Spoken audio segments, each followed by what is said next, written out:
మన జీవితంలో కొన్ని రోజులు ఉంటాయి. దేవుడి మీద కోపం రాదు. అలాగే నమ్మకం కూడా పోదు. అలా అని ప్రార్థన కూడా చేయాలనిపించదు. ఇది అలసట, ఆలస్యం వల్ల కాదు. ఏమీ చెప్పడానికి మిగిలని ఒక యోగ స్థితి. ఆ స్థితిలో మనిషి దేవుణ్ణి వదిలేయడు. అలానే దేవుడు కూడా మనిషిని వదిలేయడు. ఇద్దరూ మాట్లాడుకోవడం ఆపేస్తారు. అందుకే అది భక్తి తగ్గిన దశ కాదు.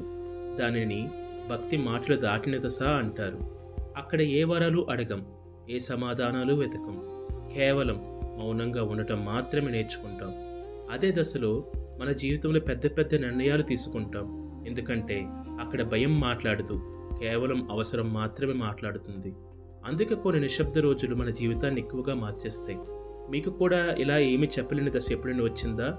వస్తే కమెంట్ చేయండి. అలాగే వీడియోని లైక్ చేసి మీ ఫ్రెండ్స్కి షేర్ చేయండి. ఇలాంటి మరిన్ని వీడియోస్ కోసం subscribe to our channel. Thank you.